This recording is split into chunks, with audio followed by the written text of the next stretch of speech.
Hello everybody, welcome back to my channel. जैसा कि हम सभी लाइब्रेरी एंड इंफॉर्मेशन साइंस के जो भी प्रीवियस ईयर्स के क्वेश्चन पेपर्स थे उसे मैं सॉल्व करवा रहा था।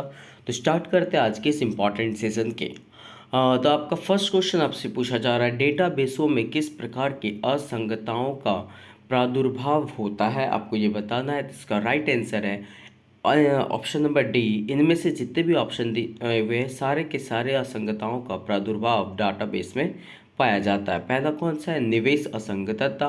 दूसरा है विलोप असंगतता और फिर है अद्यतन असंगतता यानी इंसर्शन एनोमेला और डेलीशन एनोमेली और अपडेट एनोमेली। ये तीनों के तीनों असंगतताओं का प्रादुर्भाव डेटाबेसों में पाया जाता है।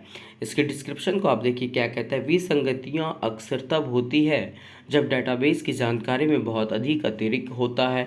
विसंगतियाँ तब हो सकती है जब डेटाबेस बनाने वाली तालिकाएं खराब निर्माण से पीड़ित हो। डेटा विसंगतियाँ तीन प्रकार की होती है। पहला है अपडेट एनामोलीज, जिसे हम लोग क्या कहते हैं, अपडेट विसंगतियाँ तब होती है जब व्यक्ति को सभी रिकॉर्डों को चालू और सटीक रखने के कार्य के लिए चार्ज किया जाता है। दूसरा आपका इंसर्शन एनामोलीज, इसमें क्या है, सम्मिलन विसंगतियां तब होती है जब डेटाबेस में महत्वपूर्ण डेटा सम्मिलित करना संभव नहीं होता है क्योंकि अन्य डेटा पहले से नहीं है। और तीसरा है आपका डेलीशन एनामोलीज, इसमें क्या है, हटाए जाने से विसंगतियां तब होती है जब अवांछित जानकारी को हटाने से वांछित जानकारी भी नष्ट हो जाती है। तो इसमें आपको क्वेश्चन क्या पूछा था, डेटाबेस में किस प्रकार की असंगतताओं का प्रादुर्भाव होता है। तो ऑप्शन नंबर इसका डी सही है कि इसमें जितने भी ऑप्शन दिए हुए ए बी सी तीनों के तीनों की असंगतताओं के कारण प्रादुर्भाव हो जाता है डेटाबेस में। नेक्स्ट क्वेश्चन देखते हैं क्या पूछा जा रहा है। नेक्स्ट क्वेश्चन है आपसे कि थेसरस में प्रयुक्त पदों में किस प्रकार का संबंध होता है। तो इसका राइट आंसर है ऑप्शन नंबर डी, सारे के सारे, यानी कि सेमेंटिक, हायरार्किकल और फिर एसोसिएटेड यानी सदार्थ संबंधी, पदानुक्रमीय और सहचर्य, तीनों प्रकार के संबंध होते हैं किसमें, थेसरस में। आप देखिए अब क्या है, थेसरस शब्द जिसका अभिप्राय शब्दों के भंडार के रूप में होता है। यह विशिष्ट विषय क्षेत्र से संबंधित शब्दों की सूची है जो शब्दावली नियंत्रण और सूचना पुनर्प्राप्ति के लिए प्रमुख तकनीक है। इनमें किसी विषय से संबंधित सभी शब्दों के अर्थ, पर्याय आदि इसमें व्यवस्थित होते हैं। थेसरस शब्द का आधुनिक प्रयोग पीटर मार्क रोजट ने 1852 में अंग्रेजी ग्रंथ thesaurus of English words and phrases में किया था। नेक्स्ट क्वेश्चन आपसे पूछ रहा है कि पूर्व समन्वय अनुक्रमणीकरण पद्धति द्वारा बोध किया जाता है। The pre coordinate indexing system PRECIS, क्या आपसे पूछा है, the pre coordinate indexing system PRECIS क्या क्या होता है ये आपको बताना है कि पूर्व समन्वय अनुक्रमण पद्धति द्वारा बोध किया जाता है। किससे बोध किया जाता है आपको ये बताना है। तो इसमें कोडिंग में आंसर दिया हुआ है first and four, second and four, इस तरह से आपको बताना है। तो इसका राइट आंसर क्या होगा, इसका राइट आंसर होगा ऑप्शन नंबर डी, जिसमें सेकेंड एंड फोर का सिर्फ यूज होता है, यानी अर्थ और संबंध। क्या चीज़ बोध किया क्या जाता है, तो अर्थ और संबंध का बोध किया जाता है। इसकी डिस्क्रिप्शन को आप देखिए कि पूर्व समन्वित अनुक्रमण प्रणालियाँ पारंपरिक प्रणालियाँ हैं जो अधिकतर मुद्रित अनुक्रमितों में पाई जाती है। इस प्रकार की प्रणाली में एक हैंडिंग या हैंडिंग में एक दस्तावेज को इंडेक्स में दर्शाया जाता है जिसमें एक चेन या स्ट्रिंग ऑफ टर्म्स शामिल होते हैं। प्री कोऑर्डिनेट इंडेक्स ज़्यादातर मुद्रित इंडेक्स के रूप में प्रचलित हैं। उदाहरण के लिए लाइब्रेरी कैटलॉग में जर्नलिंग, नेशनल बिब्लियोग्राफी और सब्जेक्ट इंडेक्स को अमूर्त और अनुक्रमित करने के लिए अनुक्रमित अलग अलग उपायों में पूर्व समन्वित इंडेक्सिंग के सिद्धांतों को लागू करते हैं और पूर्व समन्वय अनुक्रमणीकरण पद्धति द्वारा अर्थ तथा संबंध का बोध किया जाता है। नेक्स्ट क्वेश्चन आपसे पूछा जा रहा है, ब्लेज सूचना नेटवर्क को स्थापित किया गया, कहाँ स्थापित किया गया, तो यूके में ब्लेज सूचना नेटवर्क को स्थापित किया गया। ब्लेज जिसका full form British library automated information service है, यह एक ऑनलाइन सूचना पुनर्प्राप्ति सेवा है जिसमें www पर एक नए ग्राफिकल इंटरफेस के माध्यम से पहुंच शामिल है। यह एक पुस्तकालय नेटवर्क है जिसमें अप्रैल 1977 में पेश किया गया था और यह दुनिया की सबसे बड़ी वाणिज्यिक सेवा है। The following services are available through BLAISE, क्या क्या होता है, तो BLAISE line, BLAISE link, catalogue, database और एडिट सॉफ्टवेयर, ये सारे सर्विसेज ब्लेज के द्वारा दिए जाते हैं। नेक्स्ट क्वेश्चन आपसे पूछा जा रहा है कि इनमें से कौन सा स्विचिंग तकनीक नहीं है, आपको ये बताना है। इसका राइट आंसर ऑप्शन नंबर ए, रेडियो स्विचिंग जो है यह तकनीक नहीं है। इसके डिस्क्रिप्शन को आप समझिए कि स्विचिंग तकनीक क्या है, तो बड़े नेटवर्क में प्रेषक से रिसीवर तक कई रास्ते हो सकते हैं जो स्विचिंग तकनीक डेटा ट्रांसमिशन के लिए सबसे अच्छा मार्ग तय करेगी। वन टू वन कम्युनिकेशन बनाने के लिए सिस्टम को जोड़ने के लिए स्विचिंग तकनीक का उपयोग किया जाता है। And classification of switching techniques कौन कौन है, तो सर्किट स्विचिंग, मैसेज स्विचिंग और पैकेट स्विचिंग होते हैं, लेकिन वहीं आपसे रेडियो स्विचिंग नहीं होता है, ये आपको ध्यान रखना है। नेक्स्ट क्वेश्चन आपसे पूछा जा रहा है, इनमें से कौन सा बैंडविड्थ का प्रकार नहीं है, तो इसका राइट आंसर है option number B, medium band, यानी मध्यम बैंड जो है वो बैंडविड्थ का प्रकार नहीं है, बाकी तीन जो है वो उसके प्रकार है। बैंडविड्थ किसी दिए गए रास्ते में डेटा ट्रांसफर की अधिकतम दर है। बैंडविड्थ के रूप में दर्शाया जाता है क्या क्या, तो नैरो बैंड, ब्रॉड बैंड और वॉइस बैंड। नेक्स्ट क्वेश्चन आपसे पूछा जा रहा है, एक फाइल जो कि एक ईमेल के अंत में स्वतः प्रकट होती है, जिसमें पत्र के लेखनकर्ता का नाम एवं अन्य सूचनाएं शामिल होती है, उसे क्या कहा जाता है, तो इसका राइट आंसर है ऑप्शन नंबर सी, उसे हम लोग हस्ताक्षर फाइल कहते हैं। क्या कहते हैं, हस्ताक्षर फाइल कहते हैं।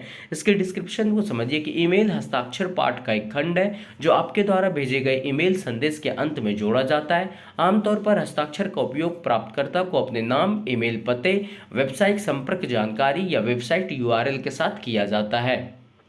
नेक्स्ट क्वेश्चन आपसे पूछा जा रहा है, किस विश्वविद्यालय ने सर्वप्रथम सूचना विपणन को पुस्तकालय विज्ञान के पाठ्यक्रम में शामिल किया, तो इसका राइट आंसर होगा ऑप्शन नंबर डी, जो है दिल्ली विश्वविद्यालय। कौन सा है, दिल्ली विश्वविद्यालय। दिल्ली विश्वविद्यालय ने सर्वप्रथम सूचना विपणन को पुस्तकालय विज्ञान के पाठ्यक्रम में शामिल किया था। 1946 में कला संकाय के अंतर्गत पुस्तकालय और सूचना विज्ञान विभाग को शुरू किया गया।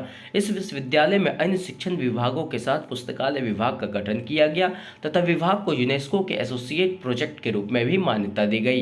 नेक्स्ट क्वेश्चन आपसे पूछा जा रहा है, अनुवाद सेवा का इनमें से कौन सा एक उद्देश्य नहीं है, आपको ये बताना है, तो इसका राइट आंसर है ऑप्शन नंबर डी कि यह अन्य भाषाओं की जानकारी विकसित करना इसका उद्देश्य नहीं है।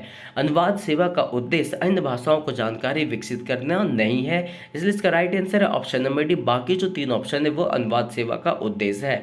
अनुवाद सेवा प्रदाता केवल दस्तावेजों का अनुवाद नहीं करते, बल्कि वे लिखित दस्तावेजों को लक्षित भाषा में समझने के लिए पूरी तरह से सेवा प्रदान करते हैं जो उस संस्कृति में स्वीकार्य है जहां इसे पेश किया जा रहा है। अनुवाद सेवाओं का प्रमुख उद्देश्य विभिन्न संस्कृतियों को एक साथ लाना और प्रत्येक को दूसरे को समझने में मदद करना है। नेक्स्ट क्वेश्चन आपसे पूछा जा रहा है, इनमें से कौन सा प्रतिलिपिकरण प्रक्रिया नहीं है, तो ऑप्शन नंबर डी इसका सही है। हेक्टोग्राफी जो है वो प्रतिलिपन प्रक्रिया नहीं है। हेक्टोग्राफी जिलेटिन डुप्लीकेट या जेलीग्राफ एक मुद्रण प्रक्रिया है जिसमें एक मूल का स्थानांतरण शामिल होता है जो विशेष रूप से स्याही के साथ तैयार होता है। जिलेटिन के एक पेन या धातु फ्रेम पर जिलेटिन पैड को कसकर खींचा जाता है।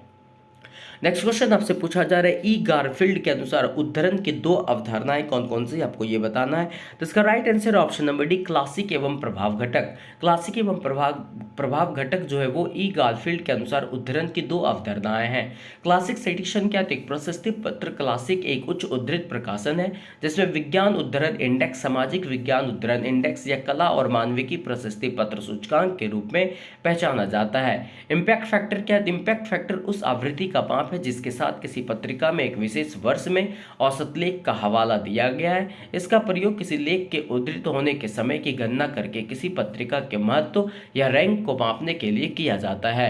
नेक्स्ट क्वेश्चन आपसे पूछ रहा है, निम्न में से विषम उत्तर को पृथक कीजिए, तो इसमें से जो विषम उत्तर है आपको ये बताना है कि इसमें सबसे अलग कौन सा है, तो इसका राइट आंसर है ऑप्शन नंबर डी, संदर्भित सेवा जो है वो इसमें से अलग है। कैसे अलग है उसे आप समझिए, कैसे लगे उस चीज़ को आप समझिए ध्यान से, मैं बताता हूँ क्या कह रहा है। तो एक प्रकार की संदर्भ सेवा है, रेफरल सर्विस क्या है, तो एक प्रकार की संदर्भ सेवा है जिसमें एक इन्फॉर्मेशन सीकर होता है और लाइब्रेरी के बाहर किसी एजेंसी या विशेषज्ञों को निर्देशित किया जाता है जहाँ से जानकारी प्राप्त किया जा सकता है। इस चीज़ को आप ध्यान रखिएगा, ये एक अलग है, किसमें से CASSTI ये न्यूज़पेपर क्लिपिंग सर्विस एक साथ होंगे, उनसे अलग है रेफरल सर्विस। क्यों है ये आप डिस्क्रिप्शन में अभी जस्ट देखें। नेक्स्ट क्वेश्चन आपसे पूछा जा रहा है, डेमोग्राफिक ईयरबुक जनसंख्या संबंधी महत्वपूर्ण सांख्यिकी किन देशों को प्रदान करता है, तो इसका राइट आंसर है समस्त देशों को, यानी एशियाई देश, यूरोपीय देश और अमेरिकन देश तीनों को डेमोग्राफी ईयरबुक जनसंख्या संबंधी महत्वपूर्ण सांख्यिकी प्रदान करता है। संयुक्त राष्ट्र की जनसंख्यायिकी ईयरबुक विभिन्न विषयों पर आधिकारिक आंकड़ों का संग्रह, संकलन और प्रसार करता है। संयुक्त राष्ट्र सांख्यिकी विभाग द्वारा 230 से अधिक राष्ट्रीय सांख्यिकी कार्यालयों द्वारा प्रतिवर्ष प्रेषित प्रश्नावली के एक सेट के माध्यम से 1948 से राष्ट्रीय सांख्यिकी अधिकारियों से डेटा एकत्र किया गया है। जनांकिक विज्ञापन वार्षिक आधार पर जनसंख्या के आकार और संरचना, जन्म, मृत्यु, विवाह और तलाक के आंकड़ों को प्रसारित करता है। नेक्स्ट क्वेश्चन आपसे पूछा जा रहा है, डेटाबेस विक्रेता जो कि आयुर्विज्ञान के क्षेत्र में पूर्ण विषय वस्तु सामयिक पत्रिका डेटाबेस का अभिगम प्रदान करता है, वह कौन सा है? तो इसका राइट आंसर है ऑप्शन नंबर डी, एडोनिस है। वह कौन है? एडोनिस करता है। इसके डिस्क्रिप्शन को आप समझिए, एडोनिस जिसका full form article delivery over network information system के माध्यम से पूर्ण पाठ सीडी को पुस्तकालय और सूचना केंद्रों के नेटवर्किंग करके आधुनिक संचार प्रौद्योगिकी संसाधन साझाकरण प्रणाली और संघ के संचालन में एक प्रमुख भूमिका निभाती है। यह संसाधन के आदान प्रदान के लिए कंप्यूटर और संचार नेटवर्क के उपयोग, संचार नेटवर्क के माध्यम से राष्ट्रीय अंतर्राष्ट्रीय डेटाबेस का उपयोग कर सकता है। नेक्स्ट क्वेश्चन आपसे पूछा जा रहा है, प्राचीन ग्रंथों की ग्रंथ सूची को क्या कहा जाता है? तो उसे इनक्यूनाबुला कहा जाता है। इनक्यूनाबुला दुर्लभ पुस्तकों के लिए संसाधन एक एनोटेंट ग्रंथ सूची है। इस प्रकार की ग्रंथ सूची 15वीं शताब्दी तक की प्रारंभिक मुद्रित सामग्री को सूचीबद्ध करती है। इसे मुद्रा का एक क्रैडल अवधि माना जाता था और पुस्तक के विभिन्न भागों की व्यवस्था में व्यवस्थित क्रम का पालन नहीं किया जाता था। नेक्स्ट क्वेश्चन है कि आपसे पूछा जा रहा है कि विद्युतापूर्ण सूचनाओं हेतु अंतर्राष्ट्रीय रेफरल केंद्र कौन से है? आपको ये बताना है। जिसका राइट आंसर जो होगा ऑप्शन नंबर सी होगा, जिसमें फर्स्ट एंड सेकंड दोनों सही है। डियर और इन्फोटेरा ये दोनों जो है विद्युतापूर्ण सूचना हेतु अंतर्राष्ट्रीय रेफरल केंद्र हैं। रेफरल सेंटर क्या होता है? तो उपयुक्त स्रोत जैसे पुस्तकालयों, सूचना मूल्यांकन केंद्रों, दस्तावेजों और प्रलेखों केंद्रों और व्यक्तियों के लिए जानकारी और डेटा के लिए शोधकर्ताओं को निर्देशित करने के लिए एक संगठन है। रेफरल सेंटर स्रोत व्यक्तियों, संस्थानों और प्रकाशनों के संकेत के लिए एक संगठन है जहां किसी विषय पर वैज्ञानिक जानकारी प्राप्त की जा सकती है। इन्फोटेरा की परिकल्पना वर्ष 1972 में स्कॉटहैम कॉन्फ्रेंस ऑन ह्यूमन एनवायरनमेंट में की गई थी। यूएनईपी ने इन्फोटेरा नेटवर्क तत्कालीन आईआरएस अंतर्राष्ट्रीय रेफरल सिस्टम के रूप में जाना जाता है, इसकी स्थापना की गई। डियर यूनेस्को सामाजिक और मानव विज्ञान प्रलेख केंद्र सूचना के आदान प्रदान द्वारा सामाजिक विज्ञान में अंतर्राष्ट्रीय सहयोग को प्रोत्साहित करता है। डियर डेटा बैंक से प्रकाशन, फ्लॉपी डिस्क पर डेटा, यूनेस्को सीडी रोम और यूनेस्को इंटरनेट के माध्यम ऑनलाइन एक्सेस सहित कंप्यूटर आधारित उत्पाद की प्रदान करता है। नेक्स्ट क्वेश्चन आपसे पूछा जा रहा है, मैच द फॉलोइंग करना है। इसे मैं आपको डायरेक्ट ऑप्शन पे लेके चलता हूँ कि इसका राइट आंसर क्या होगा। तो सबसे पहले आप ध्यान रखिएगा, बुक इन प्रिंट और इसका किससे रिलेशन है? तो ट्रेड बिब्लियोग्राफी से रिलेशन है। वर्ल्ड ऑफ लर्निंग ये किससे रिलेटेड है? तो डायरेक्टरी से रिलेटेड है। Keesing's record of world events ये क्या है? तो न्यूज़पेपर डाइजेस्ट इंडिया से रिलेटेड है। एंड फेडोर्स गाइड टू इंडिया ये क्या है? एक प्रकार का ट्रेवल गाइड है जो दिल्ली राजस्थान का है। फेडोर्स गाइड टू इंडिया क्या है? तो ट्रेवल गाइड है। Keesing's record of world's events ये क्या है? तो न्यूज़पेपर डाइजेस्ट इंडिया का है। वर्ल्ड ऑफ लर्निंग एक प्रकार का डायरेक्टरी है जो 1947 से प्रकाशित हो रहा है। बुक इन प्रिंट क्या है? ये ट्रेड बिब्लियोग्राफी है। नेक्स्ट क्वेश्चन आपसे पूछा जा रहा है, पुस्तकालयों के लिए भारतीय राष्ट्रीय सलाहकार बोर्ड 1966 में किसके द्वारा स्थापित किया गया था? ये आपको बताना है। तो इसका right answer option number B होगा, यह शिक्षा मंत्रालय के द्वारा स्थापित किया गया था। किसके द्वारा? शिक्षा मंत्रालय के द्वारा। पुस्तकालय के लिए भारतीय राष्ट्रीय सलाहकार बोर्ड 1966 में शिक्षा मंत्रालय द्वारा स्थापित किया गया था। नेक्स्ट क्वेश्चन है कि डबल ब्लाइंड समीक्षा से आशय है क्या? आशय आपको ये बताना है। जिसका आशय है कि समीक्षकों को समीक्षक और लेखक और इसके विपरीत की पहचान गुप्त रखी जाती है। डबल ब्लाइंड समीक्षा में क्या होता है? समीक्षकों को समीक्षक और लेखक और इसके विपरीत की पहचान गुप्त रखी जाती है। कई पत्रिकाओं और कुछ सम्मेलनों तथाकथित डबल ब्लाइंड सहकर्मी समीक्षी नीति के साथ काम करते हैं। इसका मतलब यह है कि कागज के समीक्षकों को लेखक की पहचान के बारे में नहीं है और लेखक को समीक्षक की पहचान के बारे में पता नहीं है। विचार यह है कि सभी को एक समान और निष्पक्ष समीक्षा मिलनी चाहिए। नेक्स्ट क्वेश्चन आपसे पूछा जा रहा है, निम्न में से कौन सा प्रोक्वेस्ट का उत्पाद नहीं है? ये आपको बताना है। तो इसका राइट आंसर है ऑप्शन नंबर डी, सेंडेक्स जो है वो प्रोक्वेस्ट का उत्पाद नहीं है। प्रोक्वेस्ट एएलसी एक एन अर्बर मिशिगन स्थित वैश्विक सूचना सामग्री और प्रौद्योगिकी कंपनी है जिसकी स्थापना 1938 में यूजीन बी पावर द्वारा यूनिवर्सिटी माइक्रोफिल्म के रूप में की गई थी।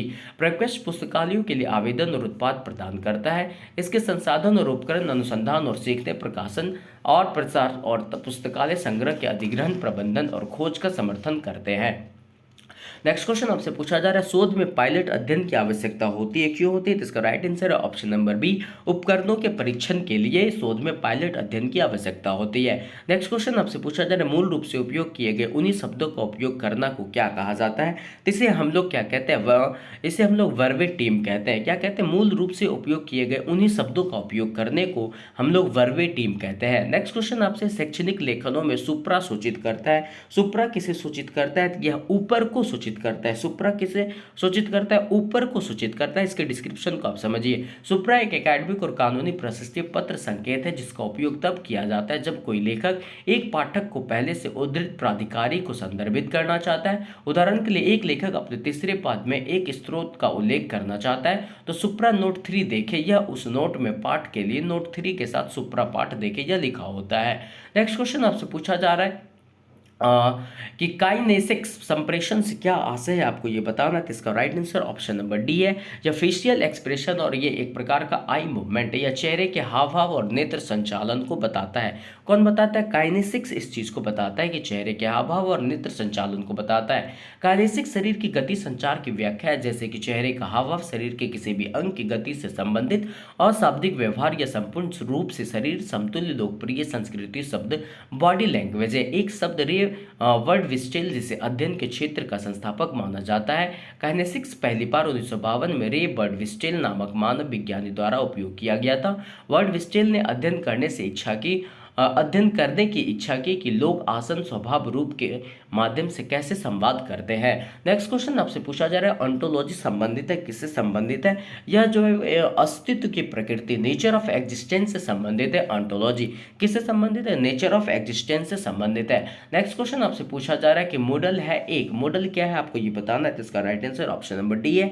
यह पाठ्यक्रम प्रबंधन प्रणाली है। मॉडल क्या है? एक प्रकार का पाठ्यक्रम प्रबंधन प्रणाली है। मॉडल समझिए क्या है। मॉडल एक स्वतंत्र और open source learning management system है जिसे PHPU में GNU जनरल पब्लिक लाइसेंस के तहत वितरित किया गया। मॉडल एक शिक्षण मंच है जो व्यक्तिगत सीखने के माहौल बनाने के लिए शिक्षकों, प्रशासकों और शिक्षार्थियों को एक मजबूत, सुरक्षित और एकीकृत प्रणाली प्रदान करने के लिए डिजाइन किया गया है। मॉडल का निर्माण मॉडल परियोजना द्वारा किया गया है जिसका नेतृत्व और समन्वय मॉडल HU द्वारा किया गया है। नेक्स्ट क्वेश्चन आपसे पूछा जा रहा है, निम्नलिखित में से कौन सी एक भारतीय समाचार सूचना और खरीदारी वेब पोर्टल है? तो इसका राइट आंसर है रेडिफ। रेडिफ जो एक भारतीय समाचार सूचना और खरीदारी वेब पोर्टल है। रेडिफ.com 1996 में स्थापित एक भारतीय समाचार सूचना, मनोरंजन और शॉपिंग वेब पोर्टल है। इसका मुख्यालय मुंबई में है जिसका कार्यालय बेंगलुरु, न्यू दिल्ली या न्यूयॉर्क शहर में है। शुरुआती उत्पादों में ईमेल सेवा रेडिफ.मेल और इलेक्ट्रॉनिक्स और बाह्य उपकरणों को बिक्री करने वाली एक online market place Rediff shopping शामिल थी। नेक्स्ट क्वेश्चन आपसे पूछा जा रहा है कि या आपसे पूछा जा रहा है ARXIV है क्या है, आपको ये बताना है। ARXIV जो है ये क्या है, आपको ये बताना है। तो इसका राइट आंसर जो होगा ऑप्शन नंबर ए होगा। यह वैज्ञानिक शोध पत्रों के इलेक्ट्रॉनिक प्रिप्रिंट्स का भंडार है। यह क्या है? तो यह वैज्ञानिक शोध पत्रों के इलेक्ट्रॉनिक प्रिप्रिंट्स का भंडार है। इसके डिस्क्रिप्शन को एक बार आप समझिए। ARXIV को कॉम्पैक्ट टेक्स्ट फाइल प्रारूप द्वारा संभव बनाया गया था जिसने वैज्ञानिक पत्रों को इंटरनेट पर आसानी से प्रसारित करने और क्लाइंट साइट प्रदान करने की अनुमति दी थी। 1990 के आसपास जॉन एन कॉन ने टेक्स्ट फाइलों के रूप में सहकर्मियों के लिए भौतिक के पूर्व प्रधानों को ईमेल करना शुरू किया, लेकिन जल्दी भेजे जाने वाले पत्रों की अधिक संख्या ने मेलबॉक्स की क्षमता को भर दिया।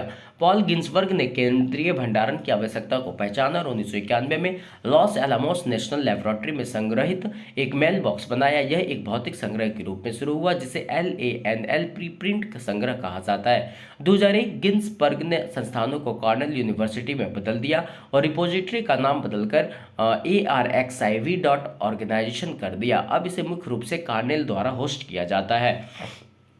नेक्स्ट क्वेश्चन आपसे पूछा जा रहा है, the registry of open access repositories किसके द्वारा बनाई गई, आपको ये बताना है। तो इसका राइट आंसर है ऑप्शन नंबर सी, या E prints and university of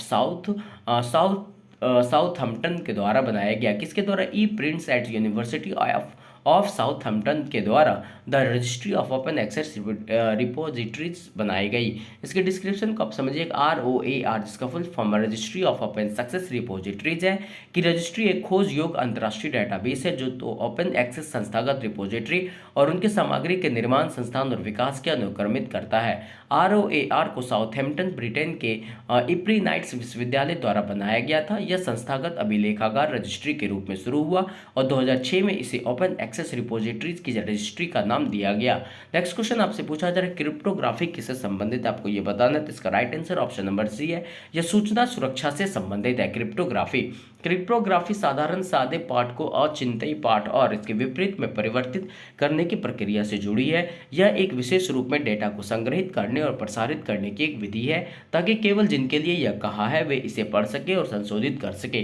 cryptography न केवल डेटा को चोरी या परिवर्तन से बचाता है बल्कि इसका उपयोग उपयोगकर्ता प्रमाणीकरण के लिए भी किया जा सकता है। पहले क्रिप्टोग्राफी प्रभावी रूप से एन्क्रिप्शन का पर्याय था, लेकिन आजकल क्रिप्टोग्राफी मुख्य रूप से गणितीय सिद्धांत और कंप्यूटर विज्ञान अभ्यास पर आधारित है। नेक्स्ट क्वेश्चन आपसे पूछा जा रहा है गूगल स्कॉलर है क्या है, गूगल स्कॉलर क्या है, आपको ये बताना है। तो इसका right answer option number C है, यह एक प्रकार का स्कॉलरली डेटाबेस है। यह क्या है, स्कॉलरली डेटाबेस है गूगल स्कॉलर। गूगल स्कॉलर एक स्वतंत्र रूप से सुलभ वेब खोज इंजन है जो प्रकाशन स्वरूपों और विषयों के एक पूरे हिस्से में विद्वानों के साहित्य के पूर्ण पाठ या मेटाडेटा को अनुक्रमित करता है। नवंबर 2004 में बीटा में जारी किए गए गूगल विद्वान सूचकांक में अधिकांश सहकर्मी समीक्षित ऑनलाइन एकेडमिक पत्रिकाएं और पुस्तकें, सम्मेलन पत्र, शोध पत्र और शोध प्रबंध, प्रस्तावना, सार, तकनीकी रिपोर्ट और अन्य विद्वानों का साहित्य शामिल है। नेक्स्ट क्वेश्चन आपसे पूछा जा रहा है बॉटनेट है। बॉटनेट क्या है, आपको इसके बारे में बताना है। तो इसका right answer option number D है। यह क्या है, एक प्रकार का कंप्यूटरों का नेटवर्क जो कि दूरस्थ नियंत्रित होता है। A network of hijacked computers data control remotely, उसे हम लोग बॉटनेट कहते हैं। इसके डिस्क्रिप्शन को आप समझिए, एक बॉटनेट इंटरनेट से जुड़े उपकरणों की संख्या है जिनमें से प्रत्येक या अधिक बोट चल रहा है। बॉटनेट्स को वितरित Daniel of service attack, data चोरी करने, स्पैम भेजने के लिए इस्तेमाल किया जा सकता है और हमलावर को डिवाइस और उसे कनेक्शन तक पहुंचने की अनुमति देता है। ऑनर कमांड और नियंत्रण सॉफ्टवेयर का उपयोग करके बॉटनेट को नियंत्रित कर सकते हैं। बॉटनेट शब्द रोबोट और नेटवर्क शब्दों का एक संयोजन है। नेक्स्ट क्वेश्चन आपसे पूछा जा रहा है वन ड्राइव को किसके द्वारा संचालित किया जाता है। इसे माइक्रोसॉफ्ट के द्वारा संचालित किया जाता है। माइक्रोसॉफ्ट वन ड्राइव, जिसे पहले Microsoft sky drive, window live sky drive और विंडोज लाइव फोल्डर्स के रूप में जाना जाता है, माइक्रोसॉफ्ट के कार्यालय के वेब संस्करण के भाग के रूप में एक फाइल होस्टिंग सेवा और सिंक्रोनाइजेशन सेवा है। सबसे पहले अगस्त 2007 में लॉन्च किया गया था। वन ड्राइव उपयोगकर्ताओं को क्लाउड में विंडोज सेटिंग्स या BitLocker recovery keys, files, share files और सिंक फाइल्स को एंड्रॉयड, विंडोज फोन और AIOS मोबाइल डिवाइसेस, विंडोज और मैक OS कंप्यूटर और द यूनाइटेड जैसे फाइल्स और पर्सनल डेटा को स्टोर करने की अनुमति देता है।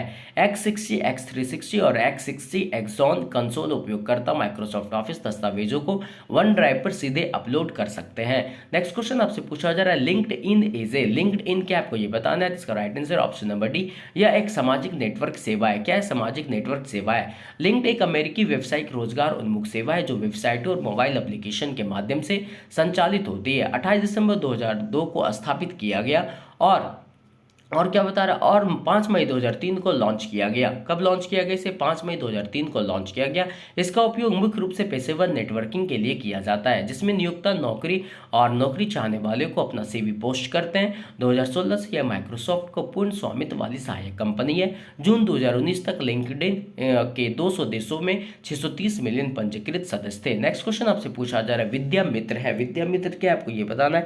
तो इसका राइट आंसर ऑप्शन नंबर ए है। ये NMEICT के अंतर्गत विकसित सभी अंतर्वस्तु परियोजनाओं के लिए ऑनलाइन अधिगम पोर्टल है। कौन सा, विद्यामित्र। विद्यामित्र क्या, NMEICT के अंतर्गत विकसित सभी अंतर्वस्तु परियोजनाओं के लिए ऑनलाइन अधिगम पोर्टल है विद्यामित्र। नेक्स्ट क्वेश्चन आपसे पूछा जा रहा है फिशबोन डायग्राम को किस रूप में भी जाना जाता है। तो इसका राइट आंसर क्या है, ऑप्शन नंबर ए, इसे कारण और परिणाम डायग्राम के रूप में भी जाना जाता है। फिशबोन डायग्राम को कारण और परिणाम डायग्राम के रूप में भी जाना जाता है। नेक्स्ट क्वेश्चन आपसे पूछा गया फंगस बढ़ता है जब आर्द्रता होती है। आर्द्रता कितनी होनी चाहिए फंगस बढ़ने के लिए। तो इसका राइट आंसर है 70% से अधिक अगर आर्द्रता है तो फंगस बढ़ता है। ऑप्शन नंबर डी इसका सही है। नेक्स्ट क्वेश्चन आपसे पूछा जा रहा है प्रासरण की विधि किससे संबंधित है, आपको ये बताना है। तो इसका राइट आंसर ऑप्शन नंबर ए है, ये रिक्लासिफिकेशन से संबंधित है। पुनर्वर्गीकरण से संबंधित है, प्रासरण की विधि, मेथड ऑफ ऑस्मोसिस जो है वो रिक्लासिफिकेशन से संबंधित है। नेक्स्ट क्वेश्चन आपसे पूछा जा रहा है ट्री ऑफ पॉरीफेरी किससे संबंधित है, आपको ये बताना है। तो इसका right answer option number C है, ये द्विभाग्य से संबंधित है। ट्री ऑफ पॉरीफेरी इसे समझिए आप क्या है। 10 भाग्य इस प्रकार की संरचना में हम विशेष जगत के 10 भागों में बांटते हैं, फिर से उनको 10 भागों में बांटते हैं, पुनः उनको 10 भागों में बांटते हैं। इसके प्रकार का उदाहरण डीडीसी और यूडीसी में मिलता है। बहुभाग्य क्या है, इस प्रकार की विशेष संरचना में हम विशेष जगत को अनेक भागों में बांटते हैं। इसका उदाहरण हम कॉलोन क्लासिफिकेशन में मिलता है। नेक्स्ट क्वेश्चन आप देखिए क्या कह रहा है, संयुक्त राष्ट्र ने दशक 2003-2012 को घोषित किया गया है। क्या घोषित किया इसे, तो इसका right answer option number C, इसे साक्षरता दशक, सबके लिए शिक्षा का दशक घोषित किया गया है। किसे, 2003 से 2012 को संयुक्त राष्ट्र ने दशक, कौन से दशक में इसे घोषित किया, तो साक्षरता दशक और सबके लिए शिक्षा का दशक घोषित किया है। नेक्स्ट क्वेश्चन है बायोटेक्नोलॉजी किस प्रकार के विषय निर्माण का उदाहरण है, तो इसका राइट आंसर है ऑप्शन नंबर बी, या फ्यूजन निर्माण का उदाहरण है बायोटेक्नोलॉजी। इसके डिस्क्रिप्शन को समझिए कि जैव प्रौद्योगिकी सब जीव विज्ञान और प्रौद्योगिकी के बीच एक संलयन या गठबंधन का प्रतिनिधित्व करता है।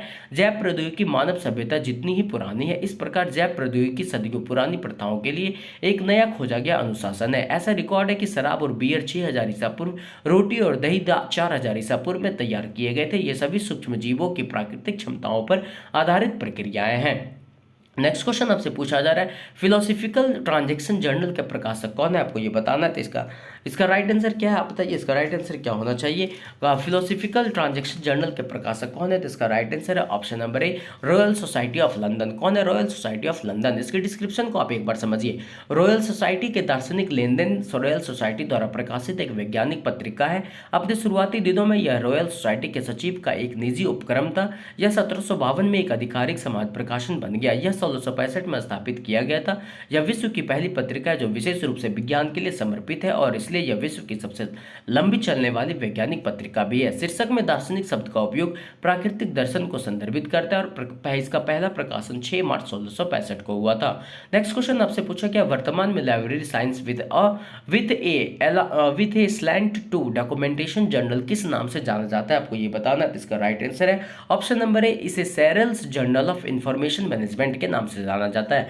वर्तमान में library science with a slant to documentation journal किस नाम से जाना जाता है, जैसे SRELS journal of information management के नाम से जाना जाता है। ऑप्शन नंबर ए इसका सही है। नेक्स्ट क्वेश्चन आपसे पूछा जा रहा है ऑर्सिड डैश के साथ संबंध है, किससे संबंधित है, तो यह लेखक मैट्रिक्स के साथ संबंधित है, ऑथर मैट्रिक्स के साथ संबंधित है। ऑर्सिड इसका full form open research and contributor ID वैज्ञानिक और अन्य, इसका फुल फॉर्म क्या है, open research and contributor ID है।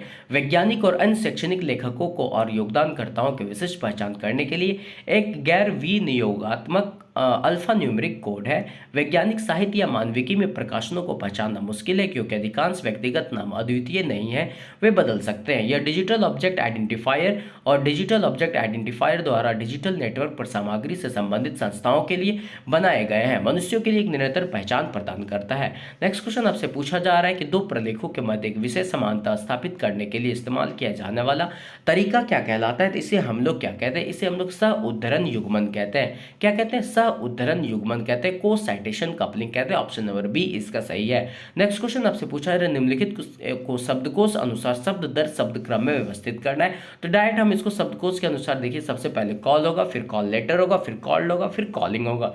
क्या होगा, कॉल, कॉल लेटर, कॉल्ड और फिर कॉलिंग होगा। नेक्स्ट क्वेश्चन आपसे पूछा जा रहा है निम्न में से कौन सा गैर प्रासंगिक प्रलेखों को पुनर्प्राप्त नहीं करने के लिए सिस्टम की क्षमता से संबंधित है, तो इसका राइट आंसर है ऑप्शन नंबर बी, प्रेसिशन है। क्या है, प्रेसिशन जो है वो गैर प्रासंगिक प्रलेखों को पुनर्प्राप्त नहीं करने के लिए सिस्टम की क्षमता से संबंधित है। रिकॉल क्या है, यह सभी प्रासंगिक वस्तुओं को पुनः प्राप्त करने के लिए सिस्टम की क्षमता को संदर्भित करता है। और प्रेसिशन क्या है, यह सिस्टम की क्षमता को संदर्भित करता है केवल उन वस्तुओं को पुनः प्राप्त करने के लिए जो रिलीवेंट है। नेक्स्ट क्वेश्चन आपसे पूछा जा रहा है किसने संपूर्ण ज्ञान को कविता, इतिहास एवं कानून में विच्छेदित किया, तो इसका राइट आंसर ऑप्शन नंबर है अरस्तु ने किया। किसने किया, अरस्तु ने।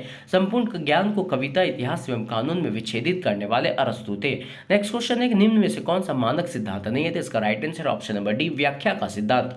लॉ ऑफ इंटरप्रिटेशन जो है वो मानक सिद्धांत नहीं है।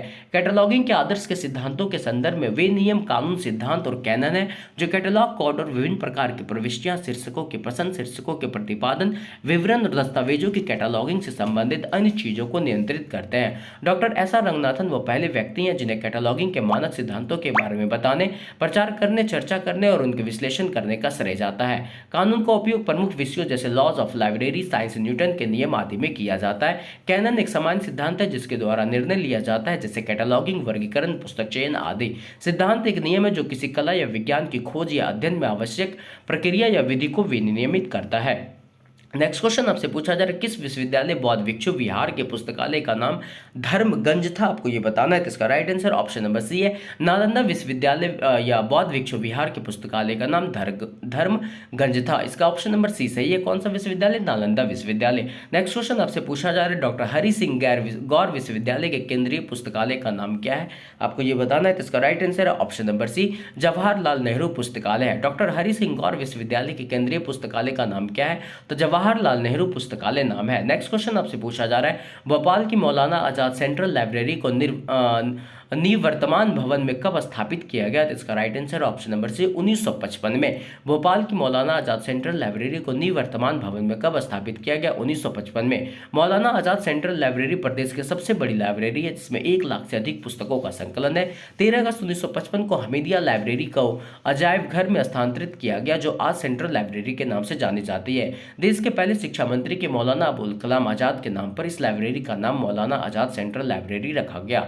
लाइब्रेरी का संचालन अजायब घर में होता है जिसका निर्माण 1908 में भोपाल की नवाब सुल्तान जहां बेगम ने कराया था। इसके best public library of the year 2019 का अवार्ड मिला है।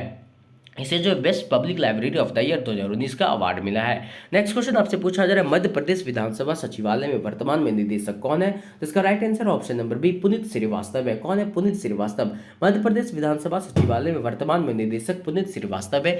1 नवंबर 1956 को मध्य प्रदेश विधानसभा अस्तित्व में आया और इसका पहला और अंतिम अधिवेशन 17 दिसंबर 1956 से 17 जनवरी 1957 के बीच संपन्न हुआ।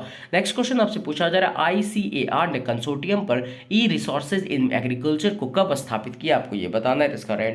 इसका राइट आंसर क्या होगा बताइए। तो इसका राइट आंसर जो है ऑप्शन नंबर बी होगा। यह नवंबर 2007 में किया गया। ICAR ने कंसोर्टियम पर ई रिसोर्सेज इन एग्रीकल्चर को कब स्थापित किया, तो नवंबर 2007 में इसे स्थापित किया गया। कब किया गया? नवंबर 2007 में। नेक्स्ट क्वेश्चन क्या है कि निम्न में से कौन सा भारत सरकार का क्लाउड है, ये आपको बताना है। तो इसका राइट आंसर है ऑप्शन नंबर ए, मेघराज जो है भारत सरकार का क्लाउड है। क्लाउड कंप्यूटिंग के लाभों का उपयोग और दोहन करने के लिए भारत सरकार ने एक महत्वाकांक्षी पहल GI क्लाउड को शुरू किया जिसे मेघराज नाम दिया गया। इस पहल को फोकस सरकार के ICT खर्च को अनुकूलित करते हुए देश की ई सेवाओं के वितरण में तेजी लाना है। नेक्स्ट क्वेश्चन आपसे पूछा कि निम्न में से अमील की बताइए, जो इनमें से ऑड है वो आपको बताना है। जिसमें ऑस्मोसिस का सिद्धांत जो है वो चारों ऑप्शन में सबसे अलग है। क्यों है उसे आप समझिए। गाय बछड़ा सिद्धांत क्या है? इस सिद्धांत के अनुसार दूध देने वाली गाय जिसका बछड़ा दूध मुहा हो, यदि उसे बेचा जाता है तो खरीदार का गाय के साथ स्वतः ही बछड़े पर भी अधिकार हो जाता है। उसी प्रकार यदि एक ही विषय के अ एवं ब दो पक्ष इस प्रकार संबंध है कि अ पक्ष को ब पक्ष से तथा ब पक्ष को अ पक्ष से पृथक किया जाना संभव ना हो, तो इस प्रकार एक ही विषय के दोनों पक्षों को एक साथ रखना चाहिए। नेक्स्ट क्वेश्चन आपसे पूछा निम्न में से कौन सा डेटाबेस प्रमुख शैक्षणिक संस्थानों एवं भारत में अन्य अनुसंधान एवं विकास संस्थानों में कार्यरत वैज्ञानिकों, शोधकर्ताओं और अन्य सदस्यों का प्रोफाइल प्रदान करता है, आपको ये बताना है। इसका राइट आंसर है ऑप्शन नंबर ए, विद्वान। कौन बताता है? ये विद्वान बताता है। इसके डिस्क्रिप्शन को समझिए कि विद्वान विशेषज्ञ डेटाबेस और राष्ट्रीय शोधकर्ताओं नेटवर्क भारत में शिक्षण और अनुसंधान में शामिल प्रमुख शैक्षणिक संस्थानों और अन्य अनुसंधान और विकास संगठनों में काम करने वाले वैज्ञानिकों और अन्य संकाय सदस्यों के प्रोफाइल का प्रमुख डेटाबेस है। नेक्स्ट क्वेश्चन आपसे पूछा जा रहा है सारसेविक का मॉडल एक है। सारसेविक का मॉडल एक कौन सा है? तो ऑप्शन नंबर ए है उपयोगकर्ता केंद्रित सूचना खोज मॉडल। सारसेविक का मॉडल है उपयोगकर्ता केंद्रित सूचना खोज मॉडल है। सारसेविक मॉडल एक उपयोगकर्ता केंद्रीकृत सूचना खोज मॉडल है। नेक्स्ट क्वेश्चन आपसे पूछा जा रहा है निगमनात्मक तर्क कैसे आगे बढ़ता है? तो इसका right answer option number A, सामान्य से विशेष की ओर बढ़ता है। Deductive logic proceeds from general to particular. निगमनात्मक तर्क कैसे बढ़ता है? तो सामान्य से विशेष की ओर। डिडक्टिव लॉजिक तर्कपूर्ण निष्कर्ष पर पहुंचने के लिए एक या अधिक स्टेटमेंट से तर्क की प्रक्रिया या उसी दिशा में जाती है जो कंडीशंस की होती है और निष्कर्ष के साथ परिसर को जोड़ता है। यदि सभी परिसर सत्य है तो शर्तें स्पष्ट है और कटौतीत्मक तर्क के नियमों का पालन किया जाता है, पर निष्कर्ष पर पहुंचना आवश्यक है। नेक्स्ट क्वेश्चन आपसे पूछा जा रहा है कि विक्रमशिला के पुस्तकालय को नष्ट किसने किया? तो इसका राइट आंसर है बख्तियार खिलजी ने विक्रमशिला के पुस्तकालय को नष्ट किया। नेक्स्ट क्वेश्चन आपसे पूछा जा रहा है भारत का press and registration of books act किस वर्ष पारित हुआ? तो इसका राइट आंसर ऑप्शन नंबर ए, 1967 में पारित हुआ। The press and registration of books act 1867 printing press और समाचार पत्रों के नियमन के लिए एक अधिनियम है जो भारत में मुद्रित के लिए पुस्तक समाचार पत्रों के पंजीकरण के लिए है। यह सूचना और प्रसारण मंत्रालय के अंतर्गत आता है। प्रश्न में 1967 का स्थान पर 1867 उचित चयन होगा। सॉरी, इसका राइट आंसर 1867 होगा। क्या होगा? 1867 याद रखिएगा। भारत का press and registration of books act कब पारित हुआ? 1867 में। ऑप्शन नंबर ए, यहाँ 1967 लिख दिया, वो गलत है, यहाँ पे आप 1867 कर दीजिएगा। नेक्स्ट क्वेश्चन आपसे पूछा जा रहा है यहाँ पे टॉक्सलाइन एक है। टॉक्सलाइन क्या है? तो एक प्रकार की यह ग्रंथ सूची डेटाबेस है, बिब्लियोग्राफिक डेटाबेस है टॉक्सलाइन। टॉक्सलाइन एक ग्रंथ सूची संबंधी डेटाबेस है जिसमें विशेष पत्रिकाओं और अन्य स्रोतों से उद्धरणों का वर्गीकरण है। यह जैव रासायनिक, औषधीय, शारीरिक और दवाओं और अन्य रसायनों के विषैले प्रभाव को कवर करने के संदर्भ प्रदान करता है। टॉक्सलाइन के ग्रंथ सूची संबंधी अधिकांश उद्धरणों में सार और अनुक्रमण शर्तें और रासायनिक सार सेवा रजिस्ट्री नंबर शामिल है।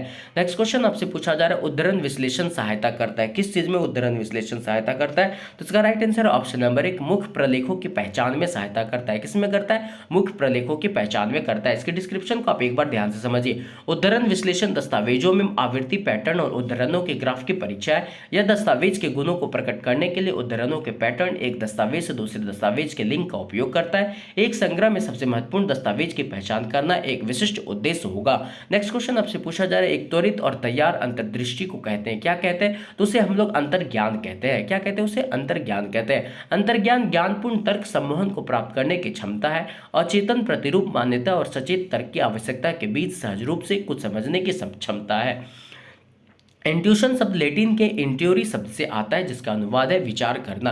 नेक्स्ट क्वेश्चन आपसे पूछा जा रहा है निम्न में से कौन से शब्द का प्रयोग किसी समस्या का समाधान करने की धारणा के लिए किया जाता है? तो इसका right answer option number B, परिकल्पना, हाइपोथेसिस शब्द का प्रयोग किया जाता है। एक परिकल्पना एक घटना के लिए एक प्रस्तावित स्पष्टीकरण है। एक स्पष्टीकरण है। यह परिकल्पना एक वैज्ञानिक परिकल्पना होने के लिए वैज्ञानिक पद्धति की आवश्यकता है। परिकल्पना शब्द का प्रयोग किसी समस्या का समाधान करने की धारणा के लिए किया जाता है।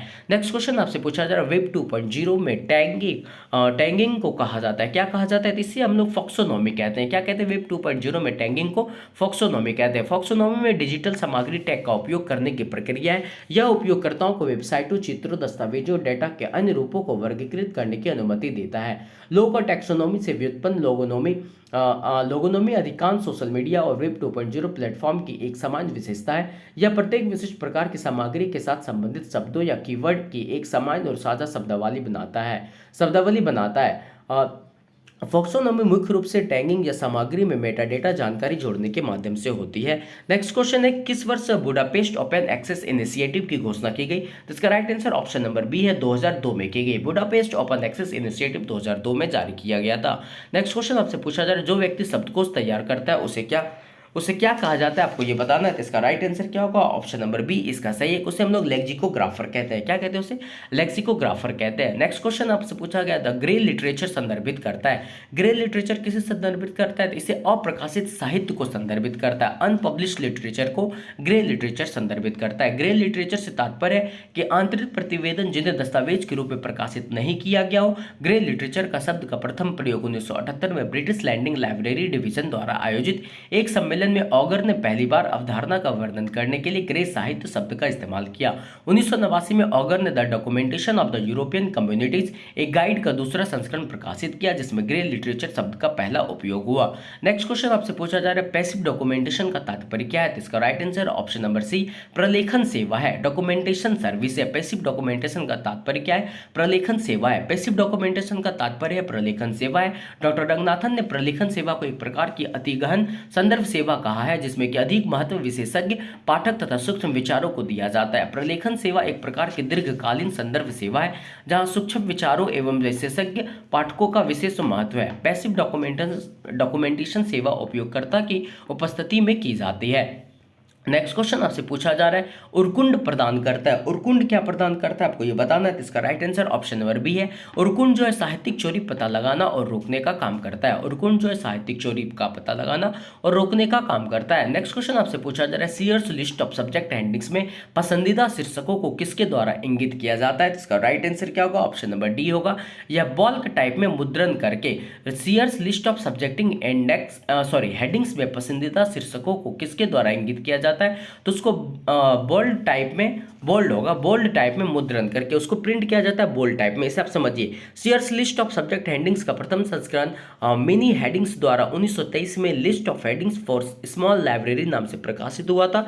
प्रथम 3 संस्करणों का प्रकाशन सीयर्स द्वारा किया गया था। चतुर्थ संस्करण के साथ संख्या भी दी जाने लगी।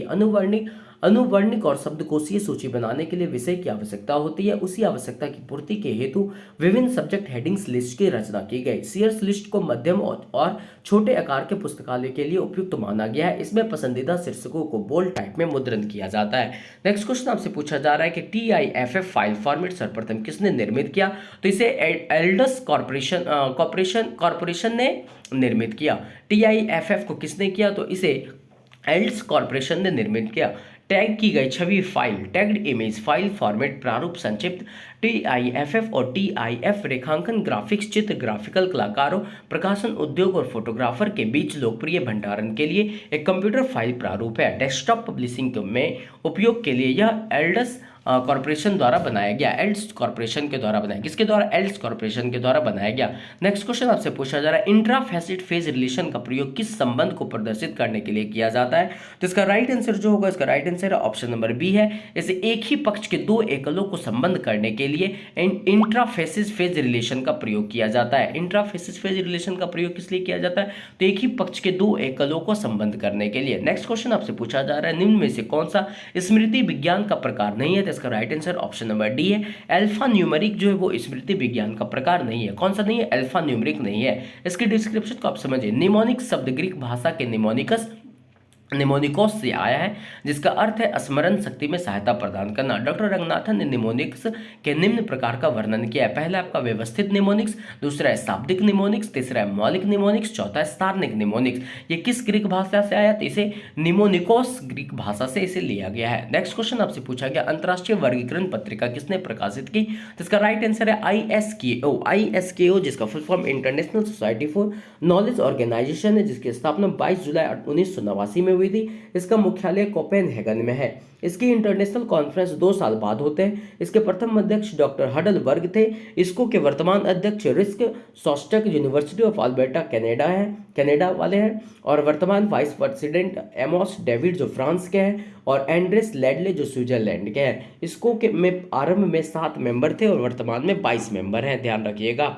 नेक्स्ट क्वेश्चन आपसे पूछा जाए भारत में किस सप्ताह को पुस्तकालय सप्ताह के रूप में मनाया जाता है, इसका राइट आंसर है ऑप्शन नंबर सी। 14 से 20 नवंबर को पुस्तकालय सप्ताह के रूप में मनाया जाता है। भारत में पुस्तकालय सप्ताह 14 से 20 नवंबर तक 1967 से मनाया जाना आरंभ हुआ।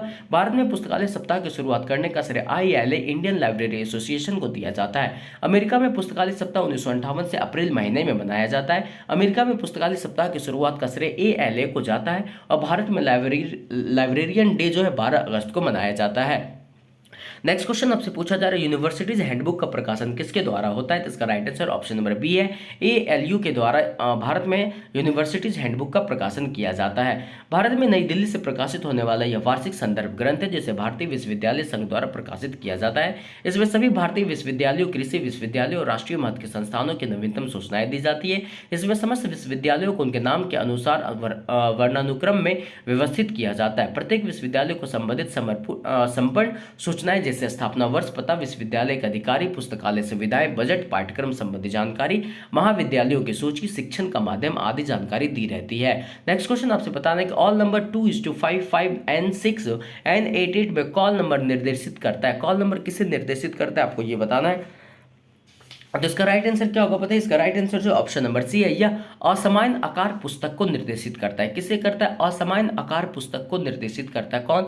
तो याद याद रखिएगा, यहाँ पे कॉल नंबर होगा, यहाँ पे ऑल नंबर लिख दिया। कॉल नंबर 2 सेमीकॉलन जो यहाँ पे 2.55 एंड 6 एंड 8 जो जिसके ऊपर बार दिया हुआ है, ये कॉल नंबर किसे निर्देशित करता है? तो यह जो है किसे निर्देशित करेगा? तो इसका right answer option number B था। यह छोटे आकार का जो पुस्तक है, सॉरी छोटे आकार का जो पुस्तक है उसे ये निर्देशित करता है। किसे निर्देशित करता है? छोटे आकार के पुस्तक को ये निर्देशित करता है। नेक्स्ट क्वेश्चन क्या है? नेक्स्ट क्वेश्चन आपसे पूछा जा रहा है, ज्ञान के विशिष्ट क्षेत्र से संबंधित दस्तावेजों की एक व्यवस्थित सूची को क्या कहते हैं? तो इसका राइट आंसर है, उसे हम लोग विषय ग्रंथ सूची कहते हैं। क्या कहते हैं? विषय ग्रंथ सूची कहते हैं।